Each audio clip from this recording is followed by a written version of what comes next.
నమస్తే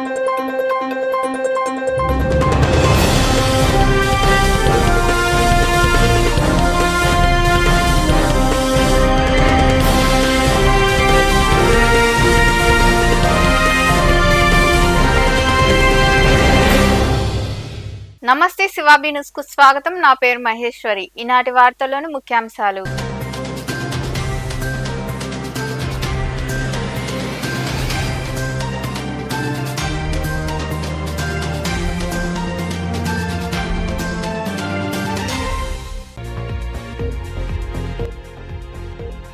ఇరవై 24 గంటలు నాణ్యమైన విద్యుత్తే లక్ష్యం.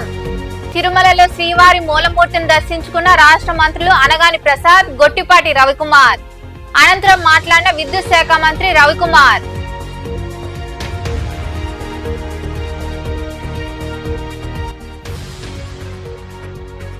నాయుడుపేట సమీపంలోని జాతీయ రహదారిపై రోడ్డు ప్రమాదం.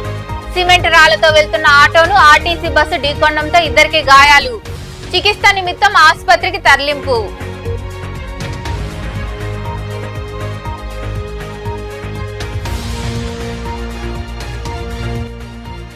ఘనంగా స్వాతంత్ర దినోత్సవ వేడుకలు నిర్వహిద్దాం. తిరుపతిలోని కలెక్టరేట్ లో ఉన్న సమావేశ మందిరంలో జరిగిన సమన్వయ సమావేశంలో పాల్గొని చర్చించిన జాయింట్ కలెక్టర్ శుభం బన్సల్.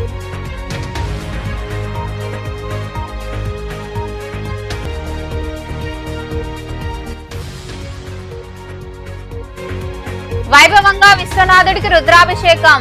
మనుగోలు సమీపంలోని చెల్లోపల్లిలో కొలువై ఉన్న శ్రీ విశ్వనాథ స్వామికి నిర్వహించిన పూజల్లో పాల్గొని స్వామివారిని దర్శించుకున్న భక్తులు.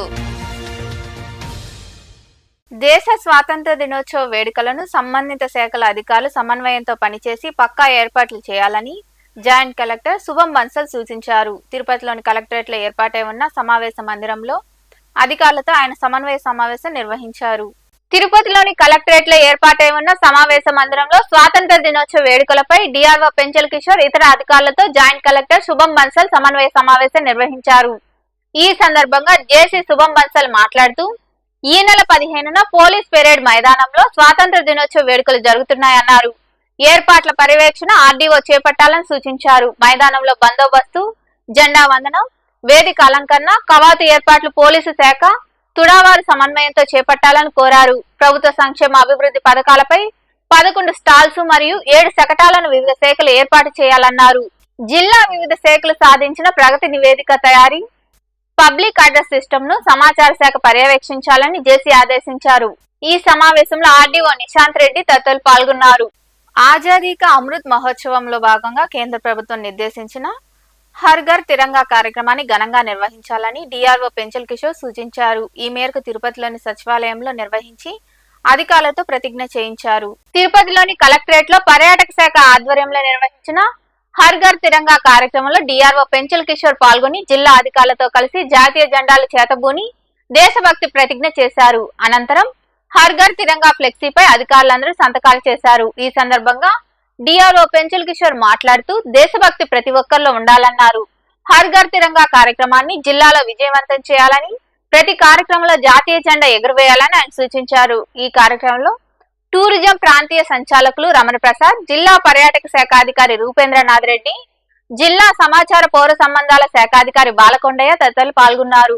నాయుడుపేట మండలంలోని పండ్లూరు జాతీయ రహదారిపై రోడ్డు ప్రమాదం జరిగింది. ఆర్టీసీ బస్సు ఆటోను ఢీకొట్టింది. ఈ ప్రమాదంలో 2 వ్యక్తులకు తీవ్ర గాయాలయ్యాయి. ఈ మేరకు పోలీసులు కేసు నమోదు చేసి దర్యాప్తు చేస్తున్నారు. నాయుడుపేట మండలంలోని పండ్లూరు జాతీయ రహదారిపై ఆర్టీసీ బస్సు ఆటోను ఢీకొంది. ఈ ప్రమాదంలో ఆటో డ్రైవర్ సుబ్రహ్మణ్యంతో పాటు నవీన్ అనే వ్యక్తికి తీవ్ర గాయాలయ్యాయి. ఓజిలి సమీపంలోని పరిశ్రమ వద్ద నుండి చిల్లకూరుకు సిమెంట్ రాళ్లను తరలిస్తుండగా ఈ ప్రమాదం జరిగింది. సిమెంట్ రాళ్లన్నీ జాతీయ రహదారిపై పడిపోయాయి. తీవ్రంగా గాయపడ్డ క్షతగాతులను హైవే అంబులెన్స్ లో నాయుడుపేట ప్రభుత్వ ఆసుపత్రికి తరలించారు. ఈ మేరకు నాయుడుపేట పోలీసులు కేసు నమోదు చేసి దర్యాప్తు చేస్తున్నారు. రాష్ట్రంలోని ప్రజలకు, పరిశ్రమలకు 24 గంటలు నాణ్యమైన విద్యుత్ అందించడమే ప్రభుత్వ ప్రథమ లక్ష్యమని విద్యుత్ శాఖ మంత్రి గొట్టిపాటి రవికుమార్ తెలిపారు. తిరుపతిలోని వీఐపీ బ్రేక్ సమయంలో శ్రీవారి మూలమూర్తిని ఆయనతో పాటు రాష్ట్ర రెవెన్యూ శాఖ మంత్రి అనగాని సత్యప్రసాద్ కలిసి దర్శించుకున్నారు. ఆలయం వెలుపల మీడియాతో మాట్లాడారు.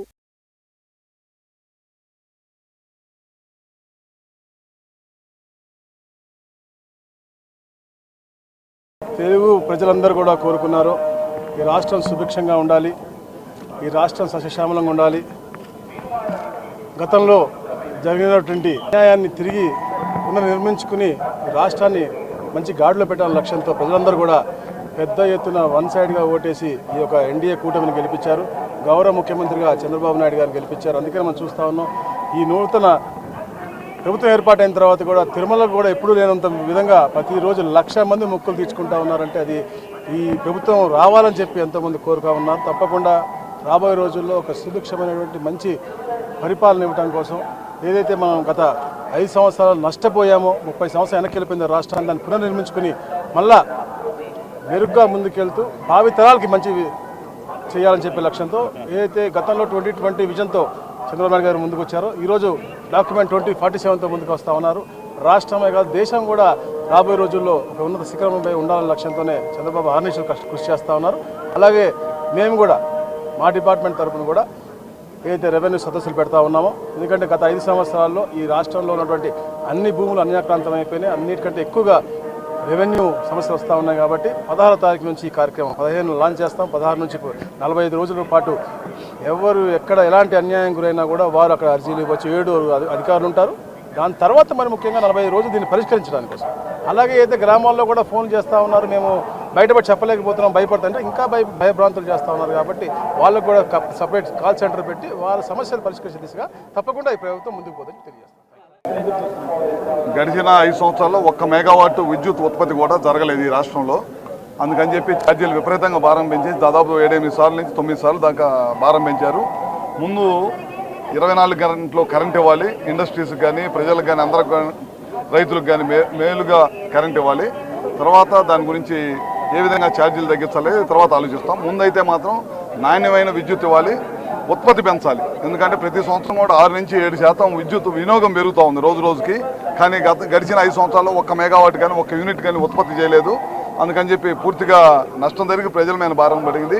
దేవుడు ఆశీర్వాదం వల్ల ఇవాళ నీళ్లు బ్రహ్మాండంగా వస్తున్నాయి. కరెంటు ఉత్పత్తి కూడా మన శ్రీశైలంలో బ్రహ్మాండంగా జరుగుతుంది. మిగతా ప్లాంట్లన్నీ కూడా సర్వనాశనం చేశారు. వాటన్నిటి కూడా ముందు సిస్టమ్స్లో తీసుకొచ్చేసి తర్వాత అవకాశాన్ని బట్టి ఒక్కొక్కటి చేసుకుంటాం ముందుకు. విజయవాడలోని అంబేద్కర్ స్మృతి వనంపై వైకాపా నాయకులు చేస్తున్న ఆరోపణలను ప్రజలు నమ్మే పరిస్థితిలో లేరని టీడీపీ రాష్ట్ర రైతు ప్రధాన కార్యదర్శి రాయపాటి కిరణ్ కుమార్ తదితరులు పేర్కొన్నారు. మనుబోలు అంబేద్కర్ నగర్ లో అంబేద్కర్ విగ్రహానికి నాయకులు పూలమాలలు వేసి నివాళులర్పించారు. అనంతరం వారు మాట్లాడారు. ఈ కార్యక్రమంలో నాయకులు హరి, పచ్చిపాల రామిరెడ్డి, చల్లగిరి ప్రసాద్, సాని వెంకటరమణయ్య, శివుడు రాజాగౌడ్, అంకయ్య గౌడ్, రమణారెడ్డి, ఉడతా విజయ్, వెంకటేశ్వర్లు, ప్రతాప్, రత్నం, పుట్టా మస్తాన్ తదితరులు పాల్గొన్నారు. 2 రోజుల నుంచి సాక్షి టీవీ అయితేమి సాక్షి ఛానల్ అయితేమి డాక్టర్ బిఆర్ అంబేద్కర్ గారి విగ్రహం ఆడ అమరావతిలో పెట్టారు.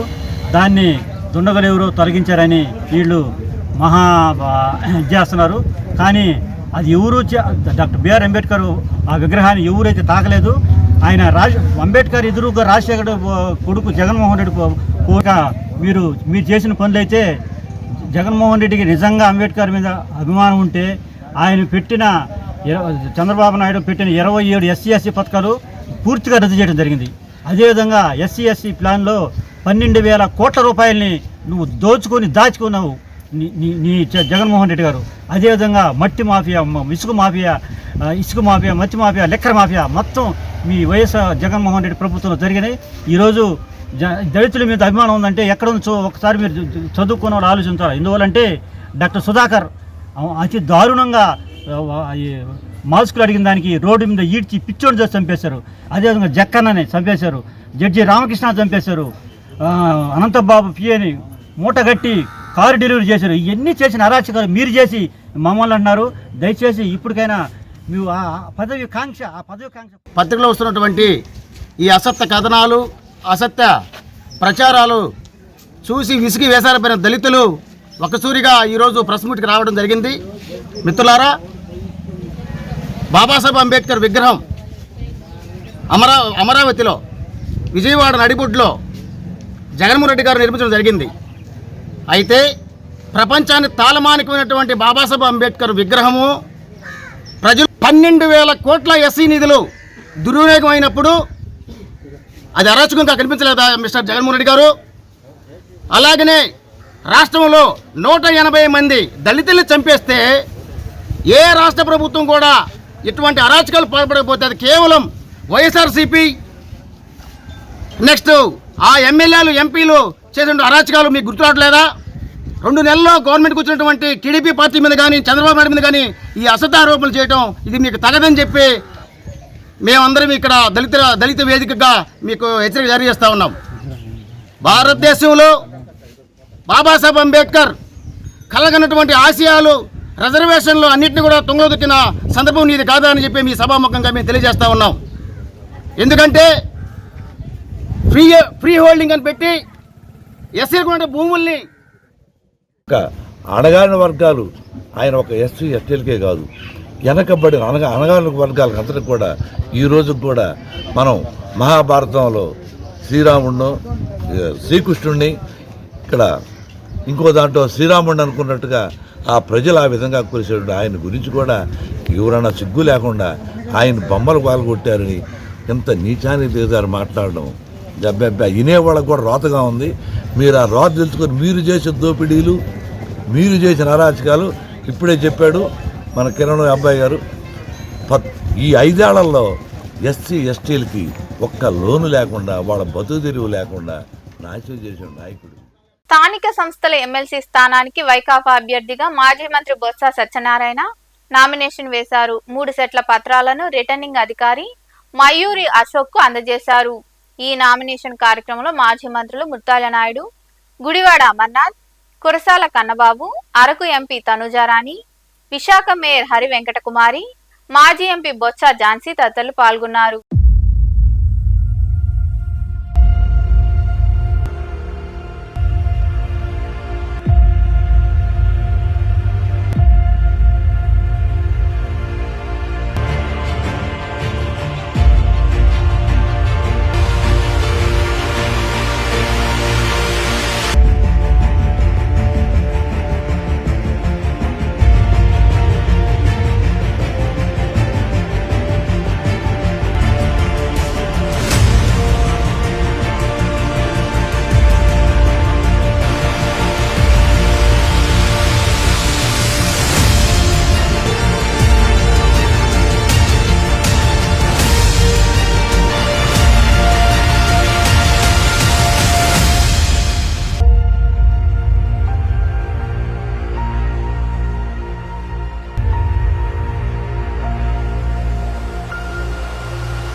టీడీపీ నాయకులు మాపై అసత్య ఆరోపణలు చేస్తున్నారని, బహిరంగ చర్చకు తాము సిద్ధంగా ఉన్నామని వైకాపా నాయకులు కొడవలూరు దామోదర్ రెడ్డి పేర్కొన్నారు. వాకాడులోని ప్రభుత్వ కార్యాలయ సముదాయం వద్ద పార్టీ ఆధ్వర్యంలో ధర్నా జరిగింది. అనంతరం దామోదర్ రెడ్డి మాట్లాడుతూ తాము అధికారంలో ఉన్న సమయంలో ఎలాంటి భూ కబ్జాలకు పాల్పడలేదని, దళితులపై అన్యాయంగా ఎటువంటి అక్రమ కేసులు పెట్టలేదని ఆయన వివరించారు. ఈ కార్యక్రమంలో పార్టీ నాయకులు తదితరులు పాల్గొన్నారు. వాకాడు మండలంలో స్థానిక సంస్థల ఎన్నికలు జరిగిన తర్వాత 19 పంచాయతీలలో 18 పంచాయతీలు వైఎస్ఆర్ కాంగ్రెస్ పార్టీ వైపు మొగ్గు చూపడం జరిగింది. 11 ఎంపీటీసీ స్థానాలలో 11 వైఎస్ఆర్ కాంగ్రెస్ పార్టీ విజయం సాధించడం జరిగింది. మండల పరిషత్ కానివ్వండి, జిల్లా ప్రాదేశిక నియోజకవర్గ సభ్యుడు కానివ్వండి, మార్కెట్ కమిటీ సభ్యులు కానివ్వండి, ఇతరత్రా ప్రజాప్రతినిధులంతా వైఎస్ఆర్ కాంగ్రెస్ పార్టీ తరఫున ఎన్నికైనప్పుడు, రాష్ట్రంలో ప్రభుత్వం అధికారంలో ఉన్నప్పుడు పార్లమెంట్ సభ్యుడిగా కూడా వైఎస్ఆర్సీపీకి సంబంధించినటువంటి సభ్యుడు ఉన్నప్పటికీ మీకు అనేక సమావేశాలలో మీకు మనవి చేయడం జరిగింది. ఈ ప్రజాస్వామ్యంలో, ప్రజాస్వామ్యయుతమైనటువంటి పరిపాలనలో ప్రతిపక్షం అనేది కనుమరుగైనటువంటి రోజుల్లో పత్రికా విలేకరులు ప్రతిపక్ష పాత్ర వహించండి అని చెప్పి మేము మనవి చేయడం జరిగింది. ఇది ఎందుకు జరుగుతూ ఉందంటే, మేము చేసేటువంటి తప్పులను ప్రతిపక్షం వేదికైనటువంటి వాళ్ళు మండల ప్రజాపరిషత్తులో కానీ స్థానిక పంచాయతీల్లో కానీ ప్రశ్నించలేని పరిస్థితుల్లో మీరు ప్రజాస్వామ్యంలో 4వ స్తంభం అయినటువంటి ఈ పత్రికా విలేకరులుగా మీరు ప్రశ్నించండి అని చెప్పి మేము స్వాగతించడం జరిగింది. వైఎస్ఆర్ కాంగ్రెస్ పార్టీ అని మీరు బ్యాలెన్స్ తప్పకుండా మాట్లాడాలి. మీరు ఆగర్భ శ్రీమంతులు కావచ్చు, గొప్ప వ్యక్తులు కావచ్చు, కానీ క్యారెక్టర్ అనేది, శీలం అనేది, కోటీశ్వరుడు కూడా రూపాయికి ఏరుకునేవాడు ఉంటాడు, కూటికి లేని పేదవాడు కూడా నిజాయితీగా ఉంటాడు. మీరేదో గొప్ప వ్యక్తులైనట్టు, మీరేదో ఈ ప్రజలకు సేవ చేయడం ఒక ప్యాషన్ కింద వచ్చినట్టు, మేమేదో వైఎస్ఆర్ కాంగ్రెస్ పార్టీకి సంబంధించినటువంటి వాళ్ళమంతా అవినీతి అక్రమాలతో జీవితాలు గడుపుతున్నట్టు మాట్లాడడం అనేది మీ విఘ్నతకు, మీ సంస్కృతికి వదిలేస్తూ ఉన్నాం. అటువంటి మాట్లాడదలుచుకోలేదు.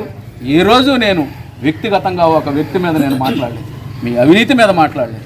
నేను మాట్లాడిన ఒకే ఒక మాట, పేదల మీదకు పోవద్దు, పేదల కడుపులు కొట్టద్దు, పేదవాళ్ల మీద తప్పుడు కేసులు పెట్టద్దు. ఈ రెండింటి మీద మాట్లాడాను. ఆ రెండిటిల్లో నేను చేసినటువంటి దౌర్జన్యాలు, దుర్మార్గాలు ఇంకొకసారి మనవి చేస్తున్నాను. ఎక్కడైనా చేసి ఉంటే మీరు ప్రజావేదిక మీద తేల్చుకునేదానికి ఈనాడు కూడా సిద్ధంగా ఉన్నానని చెప్పి మనవి చేస్తూ, కాబట్టి మీ వంతు మీరు కూడా. ఆంధ్రప్రదేశ్, తెలంగాణ రాష్ట్రాల్లో మినహా దేశంలోని మిగిలిన అన్ని రాష్ట్రాల్లో గ్రామ పంచాయతీ ఆధ్వర్యంలో ఉపాధి హామీ పనులు జరుగుతున్నాయని వాకాడు ఎంపీడీఓ వెంకటేశ్వరరావు తెలిపారు. వాకాడులోని మండల పరిషత్ కార్యాలయంలో సర్పంచ్లు, పంచాయతీ కార్యదర్శులకు నిర్వహించిన శిక్షణ తరగతుల్లో ఆయన మాట్లాడారు. వాకాడు మండల పరిషత్ కార్యాలయంలో ఎంపీడీఓ వెంకటేశ్వర ఆధ్వర్యంలో మండల పరిధిలోని సర్పంచ్లు మరియు పంచాయతీ కార్యదర్శులకు శిక్షణ తరగతులు నిర్వహించారు. ఈ సందర్భంగా ఎంపీడీఓ వెంకటేశ్వర మాట్లాడుతూ, ప్రతి పంచాయతీలో గ్రామ సభలు నిర్వహించి గ్రామంలో చేపట్టాల్సిన అభివృద్ధి పనులపై తీర్మానం చేయాల్సిన అవసరం ఉందని తెలిపారు. పంచాయతీలలో చేసిన తీర్మానాలను మండల స్థాయిలో తీర్మానాలు చేయడం, ఆ తీర్మానాలు ప్రభుత్వానికి పంపడం జరుగుతుందని తెలిపారు. తద్వారా ప్రభుత్వం నుండి నిధులు మంజూరు అవుతాయని, ఆ నిధులతో అభివృద్ధి పనులు చేపట్టడం జరుగుతుందని పేర్కొన్నారు. దీన్ని దృష్టిలో ఉంచుకొని క్షేత్రస్థాయిలో గ్రామాల్లో గ్రామ సభలను సమర్థవంతంగా నిర్వహించి ఆ సభల ద్వారా తీర్మానాలు చేసి మండల అధికారులకు అందజేయాలని ఆయన వివరించారు. మండల తీర్మానం చేయడము, మండల సభ తీర్మానం చేసిన దాన్ని జిల్లా పరిషత్ ఆమోదించడము, అవి మాత్రమే కలెక్టర్ గారు అప్రూవల్ ఇవ్వడము, శాంక్షన్ తీసుకోవచ్చు. అంటే ఇక్కడ మేజర్గా గ్రామ స్థాయిలోనే ఇప్పుడు మనకు ఆంధ్రప్రదేశ్, తెలంగాణ రాష్ట్రాల్లో మాత్రమే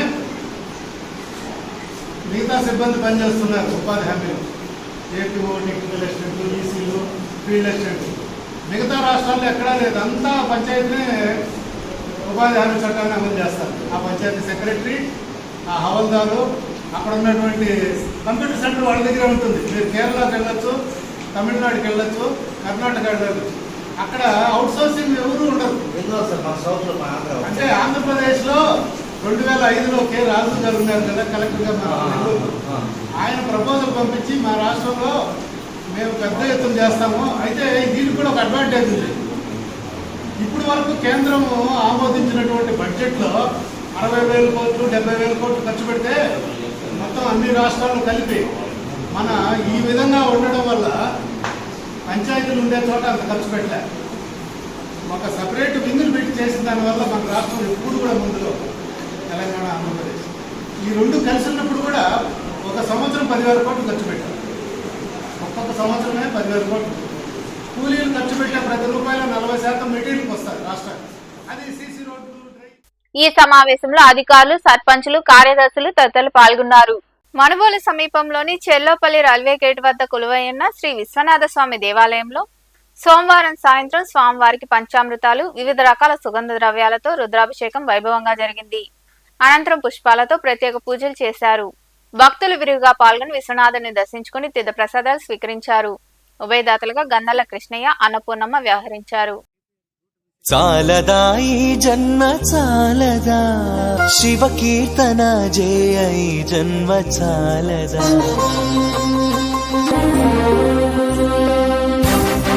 జయ ఈ జన్మ చాలదా, ఈ జన్మ చాలదా, శివ కీర్తన జయ ఈ జన్మ చాలదా, జన్మ చాలదా, చాలదా.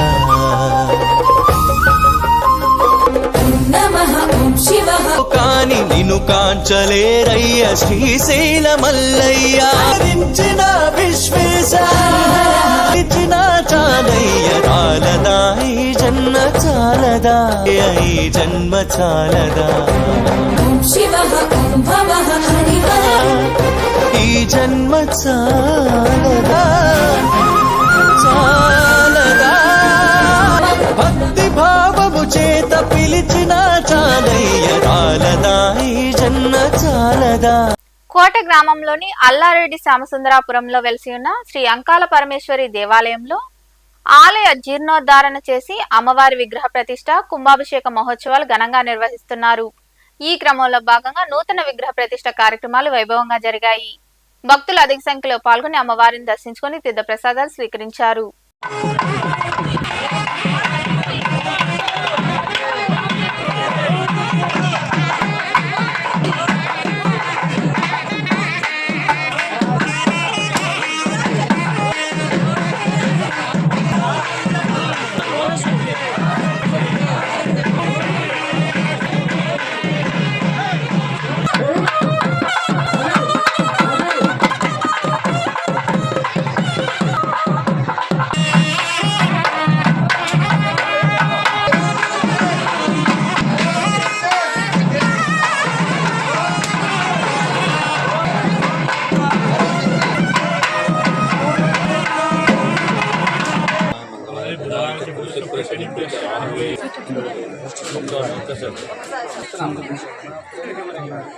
ఆదిత్యాయ చ సోమాయ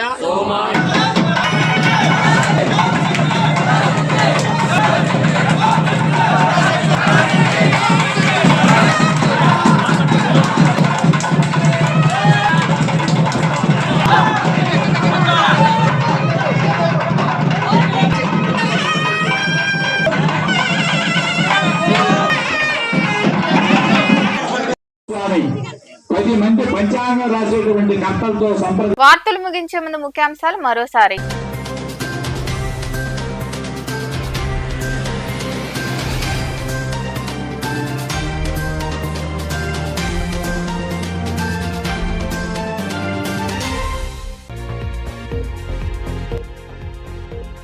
ఇరవై 24 గంటలు నాణ్యమైన విద్యుత్తే లక్ష్యం.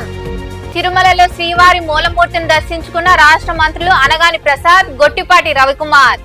అనంతరం మాట్లాడిన విద్యుత్ శాఖ మంత్రి రవికుమార్.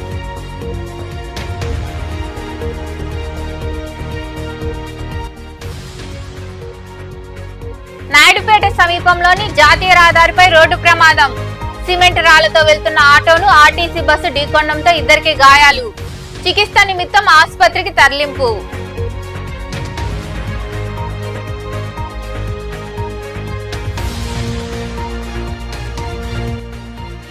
ఘనంగా స్వాతంత్ర దినోత్సవ వేడుకలు నిర్వహిద్దాం. తిరుపతిలోని కలెక్టరేట్ లో ఉన్న సమావేశ మందిరంలో జరిగిన సమన్వయ సమావేశంలో పాల్గొని చర్చించిన జాయింట్ కలెక్టర్ శుభం బన్సల్.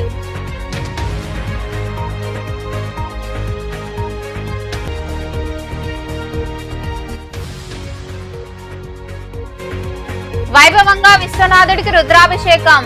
మనుబోలు సమీపంలోని చెల్లోపల్లిలో కొలువై ఉన్న శ్రీ విశ్వనాథ స్వామికి నిర్వహించిన పూజల్లో పాల్గొని స్వామివారిని దర్శించుకున్న భక్తులు.